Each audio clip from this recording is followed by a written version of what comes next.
Sarvadharmo sthavakastam sarvadharmo swarupine acharyanam mahacharya Ramakrishnaya te namaha.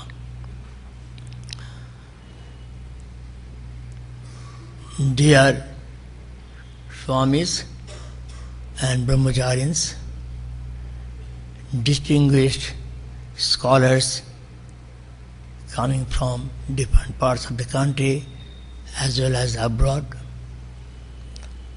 dear students, teachers and other members of the staff, I feel really very happy that the Vidya Mandira has taken up this interesting project. I am also happy that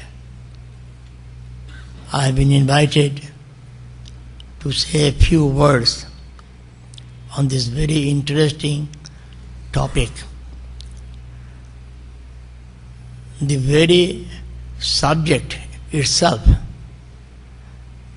seems to be very modern. Well, I have prepared a speech which I am going to place before you. On the occasion of the 175th birth anniversary of Sri Ramakrishna, it is worthwhile to review in today's context the impact of Sri Ramakrishna's ideas. His admirers uphold the view that Sri Ramakrishna, as also the ideas he represents, are on the crest of the movement sweeping all over the world and a number of countries abroad. Let us keep in view what Swami Vivekananda, Sri Ramakrishna's chief disciple, succinctly remarked, quote, "The life of Sri Ramakrishna is interesting as it was a living illustration of the ideas that he preached." Following this hint, Sri Ramakrishna's life as well as the ideas he propagated need to be studied with due Shraddha. Sri Ramakrishna no doubt lived a remarkable life of about 51 years. His life was an extraordinary searchlight under whose illumination one is able to really understand the whole scope of Hindu religion. The books were theories, he was the realization. Also, so captivating was the impact of the teachings of this spiritual giant that William Digby, editor of the Madras Times and author of Prosperous British India, drew attention of his readers to the fact, quote, "Illiterate Ramakrishna of Bengal, who, knowing not of what we term learning, spoke as no other men of his age spoke, and revealed God to weary mortals." Quote end. Long before Sri Ramakrishna drew attention of Calcutta's intellectuals, spiritually illumined souls like Vaishnav Charan, Gauri Pandit, Bhairavi Brahmani, Totapuri, and a few others recognized his greatness.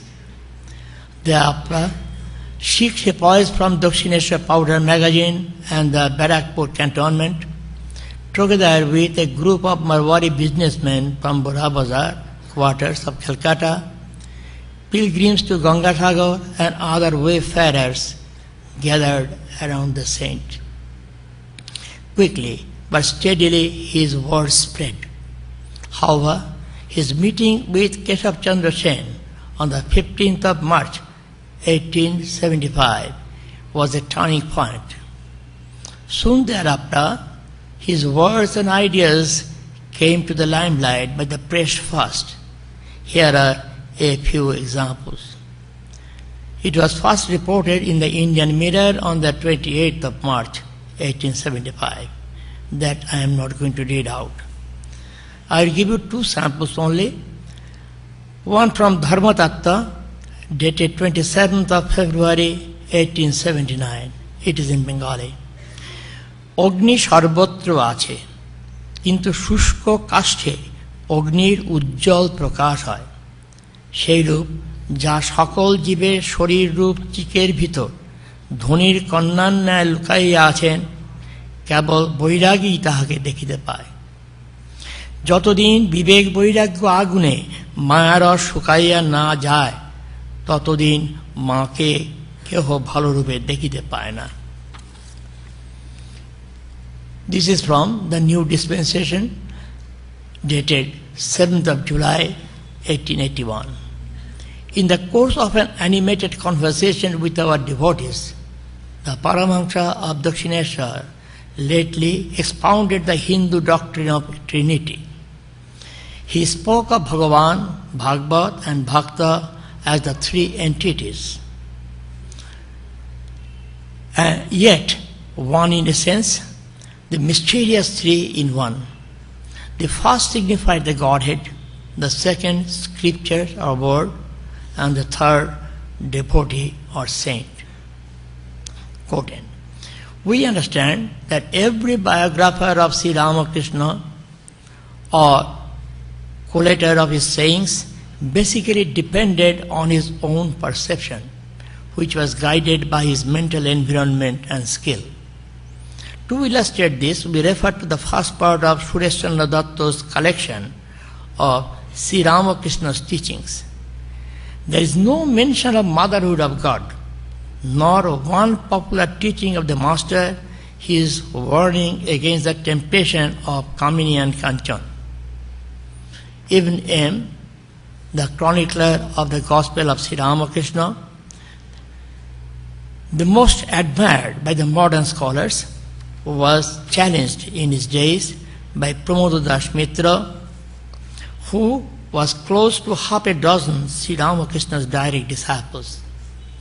M. defended himself, saying that he had presented the Master in the Kathamrita as he understood him.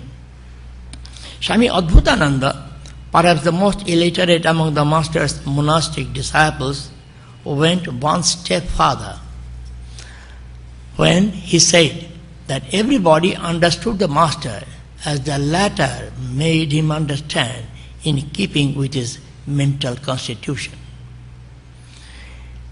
Gwilyn Beckerleg remarked that both Ramakrishna and then Vivekananda have been constantly invented and represented in the light of the interests and concerns of those who have written about him. The first generation biographies have also been accused of hagiographical excesses. Aim too has not been spared. But to accuse the first generation authors like Aim and Swami Sharadananda that have been constantly invented and represented to serve their specific motive is hard to sustain. The writers of first generation of Ramakrishna studies are those who knew Sri Ramakrishna personally and heard his words directly. Among these studies, two titles, Aim's Sri Ramakrishna Kathamrita and Swami Sharadananda's Sri Ramakrishna Lila Prasanga, are shining stars in the sky of Ramakrishna studies. I am not going to mention the list of other titles which most of you know. However, there is something very interesting I find. Bengali well-known writer Bhuvan Chandra Mukhopadhyay's Ramakrishna Charitamrita did not get the publicity it deserves. Swami Vivekananda once desired to see some biography of Sri Ramakrishna which would serve as an illustration of his own teachings. Dr. Shashibhushan Ghosh ventured to address this issue in his book Sri Ramakrishna Deva. He succeeded to some extent, no doubt. Max Muller expressed his wish to write a book on Ramakrishna if sufficient materials were made available.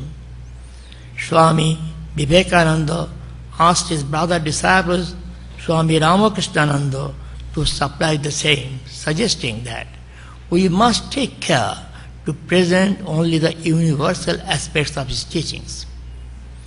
The material sent, however, could not satisfy Muller. He complained of intrusion of traditional elements which Muller defined as the dialogic process. By that expression he meant irrepressible miraculizing tendencies of devoted disciples, the tendency of mythologizing his historical facts. As expected, Muller, in his book Ramakrishna, His Life and Sayings, interpreted Sri Ramakrishna according to European standard, using Western methodology. Among the second generation scholars on Sri Ramakrishna, two authors, Nobel laureate Romain Rolland and Nobel laureate Christopher Isherwood, deserve special mention. While Rolland's advocacy helped to spread Sri Ramakrishna's fame further and to a more diverse audience, Isherwood's suggestion that Sri Ramakrishna could have been an avatar invited severe criticism from his literary friends, who regretted that the great talent has succumbed to Hindu superstitions. By the year 1960, scholars from the West seem to have been haunted by suspicion.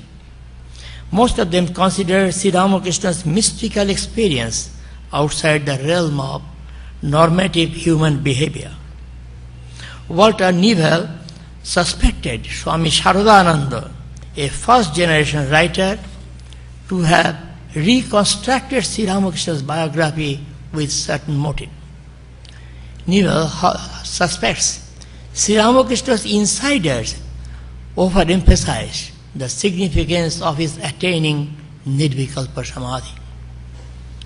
Some scholars believe that Sri Ramakrishna's direct experience of the ultimate truth is science-like rather than scientific. It is subjective in nature.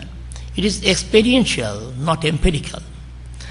While followers of Sri Ramakrishna are satisfied with the master's spiritual experience, philosophers are not. The latter consider the saint's mystical experiences to be controversial as sources of knowledge. Amusingly, psychoanalysts entered into the field and presented the saint as a victim of severe psychopathology. Malcolm Malklin translated Sri Ramakrishna Kathamrita into English.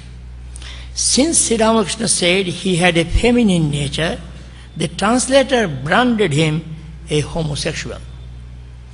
Guided by Western paradigm, a number of them further claimed Sri Ramakrishna's monism to be Tantric monism and not Vedantic monism. Western trained Sudhir Kakar does not view his mysticism in terms of psychopathology, though he views mystical experience a deeper regression. Jeffrey Kripal discusses the secret of Sri Ramakrishna's life only to conclude that he was a conflicted, unwilling, homoerotic tantric. To Kripal, the word Uddipan means not spiritually enkindled, but aroused or sexual excitement. Likewise also the word Guija, used about 18 times, hints at sexuality. Incidentally, this word Guija appears about 11 times in the Bhagavad Gita. Here in India, besides interpreters within the fold of Ramakrishna Mission, scholars like Sumit Sarkar, Partha Chatterjee, Omyo Prasad Sen have done good job from their own perspective. Their works have been accepted by moderners to be free from the hassles of hagiography, dialogic process, etc. Philosophers who consider their approach scientific can hardly be questioned about their understanding of Sri Ramakrishna's spiritual experiences. But I wonder whether any of these scholars is competent to assess the spiritual experiences of Sri Ramakrishna. Have the modern scholars studied the spiritual base of the writings of him, Swami Sharadananda, Swami Vivekananda, and others who had not only lived in the holy company of the saint, but they themselves lived spiritual life steadfastly, following their master's instructions. M records in the Gospel one day, after coming down from Samadhi and regaining partial consciousness of his surroundings, the master lamented, "Alas, to whom shall I say these things? Who will understand me?" Sometime earlier, when two of his late disciples began speaking of him publicly as a divine incarnation, and the matter was reported to him, the master laughed, saying, "Do they think that they will enhance my glory that way? One of them is an actor on the stage, and the other is a physician. What do they know about incarnation?" When we consider the retrospect on Sri Ramakrishna's 175th birth anniversary, we are confronted with many issues. Of them, we shall touch upon few only. First, one notes difference between the political, social, cultural, and religious context of 19th century Bengal and of our country, as also of our world today. Times have changed. Today it is difficult to entirely separate religion from politics and culture of the land. Colonization is gone. Globalization is in the air. Since early 90s of the last century, open economy has brought about unprecedented changes. India is emerging as a major economic power. At the same time, creating greater divide between the rich and the poor.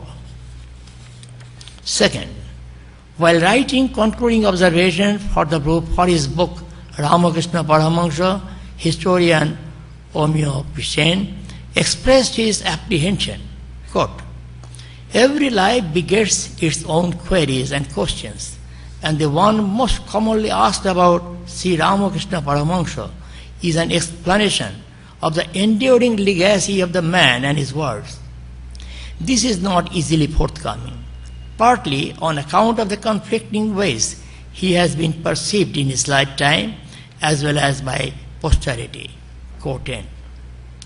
On the other hand, Manishankar Mukherjee, a popular writer and a Vivekananda scholar, made a thoughtful evaluation of the legacy of Sri Ramakrishna's words and deeds. Considering the legacy of four contemporary national personalities, Mahatma Gandhi, Rabindranath Tagore, Sri Aurobindo, and Swami Vivekananda, every one of them dreamt of founding ashramocentric establishment. He has rightly questioned the fate of those endeavors. In about 100 years, Sabarmati Ashrama has turned into a museum. Pondicherry has lost lustre of its past glory, and ashrama life at Shantiniketan has gone down history.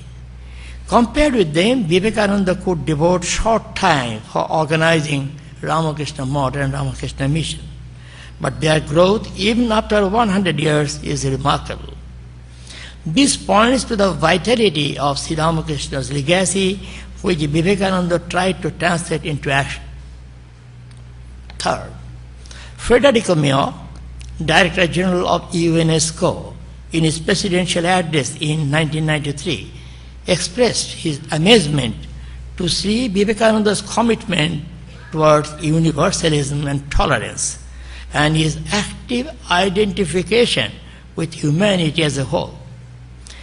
Mio was struck by the similarity of the constitution of the Ramakrishna Mission, which Vivekananda established as early as 1897, with that of UNESCO drawn up in 1945. The universality of the Ramakrishna movement centered around Sri Ramakrishna was admired by him.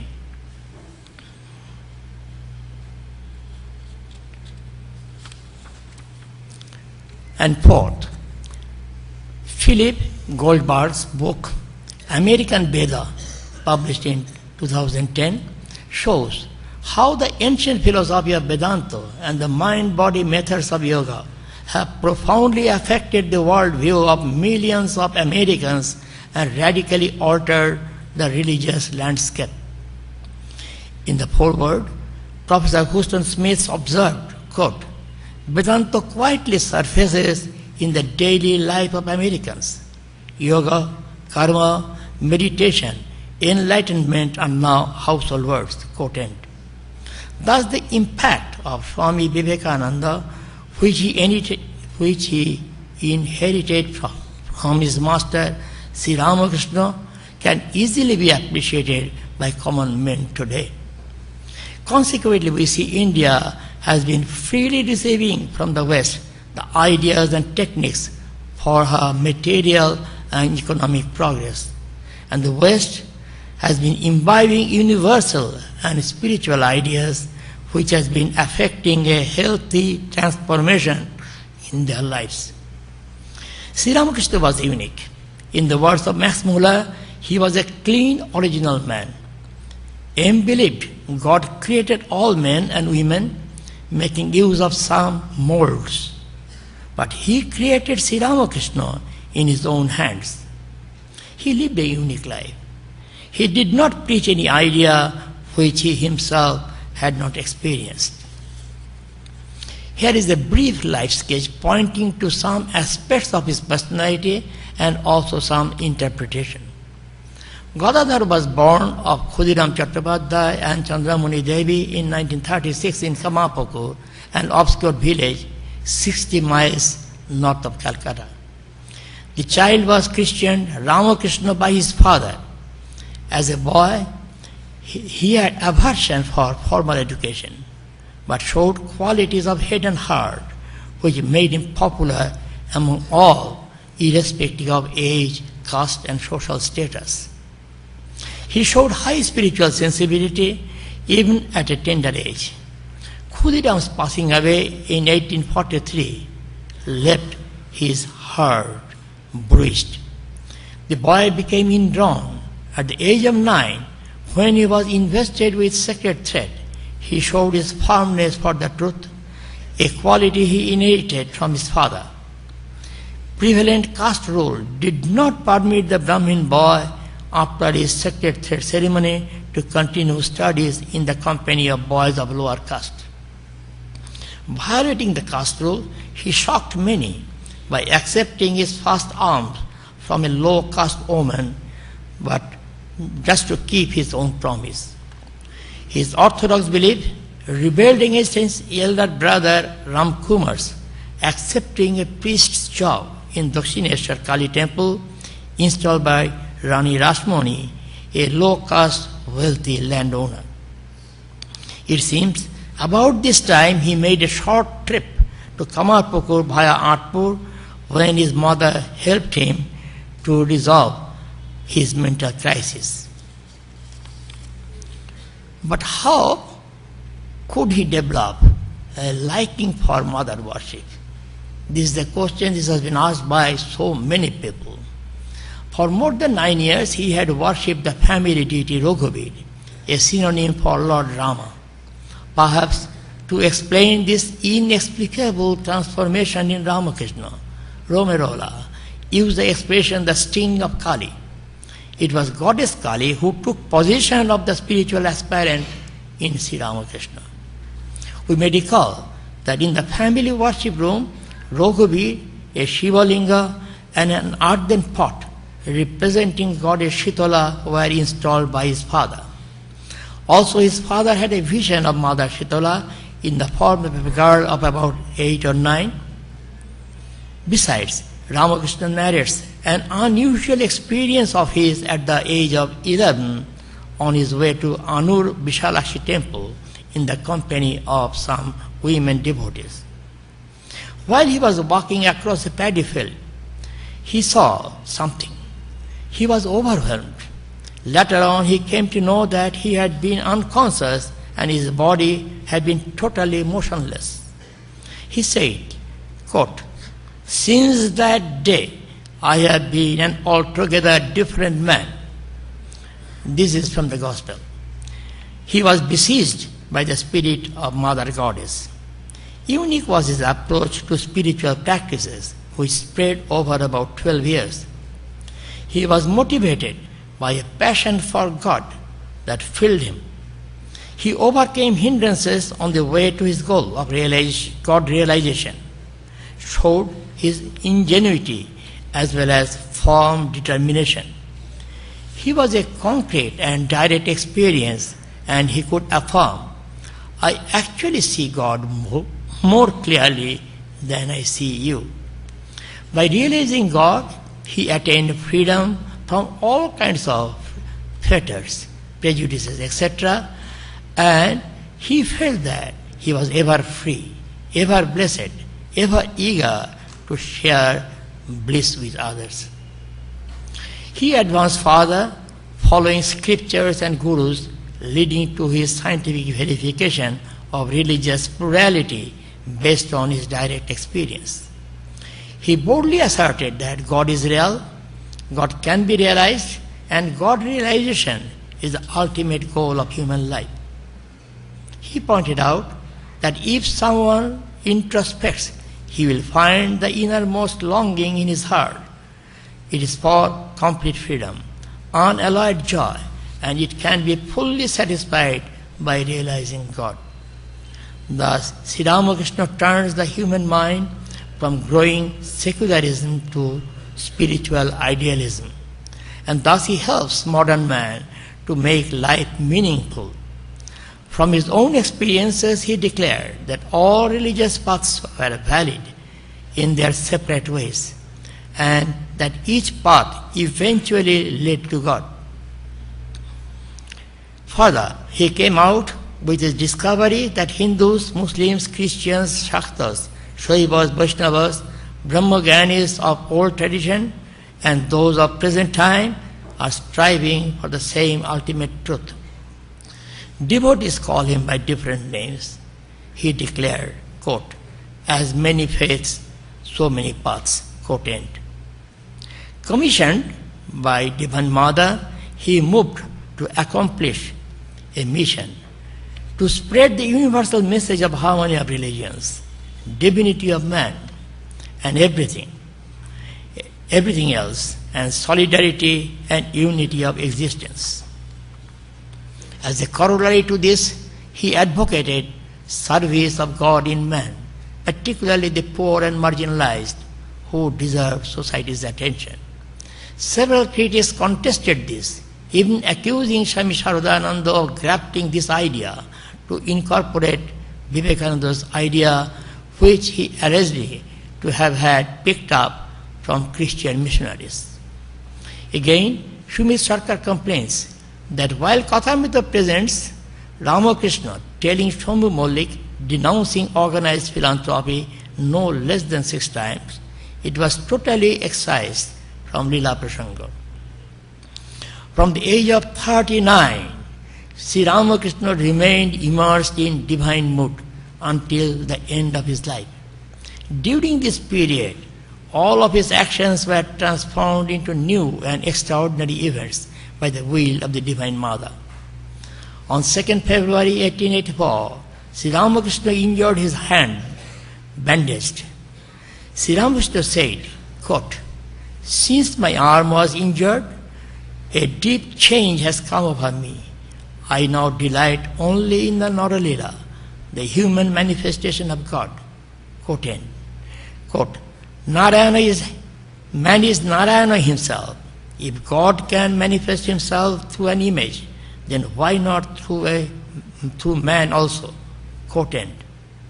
At about this time, one day in 1884, Narendranath heard the master say in an ecstatic mood, why compassion? It means condescension, not compassion, but serving your fellow beings in the spirit of serving God. An eyewitness, Vaikuntanath Sannal, recorded this incident in his book, Sri Sri Ramakrishna Lila Amrita. Swami Vivekananda later elaborated man is the highest temple of God.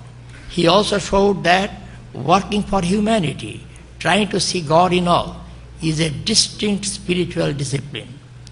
Sri Ramakrishna's and also his disciple Vivekananda's idea that men are very manifestations of God on earth has opened up to reshape human relationships and man's dealings with his fellow beings.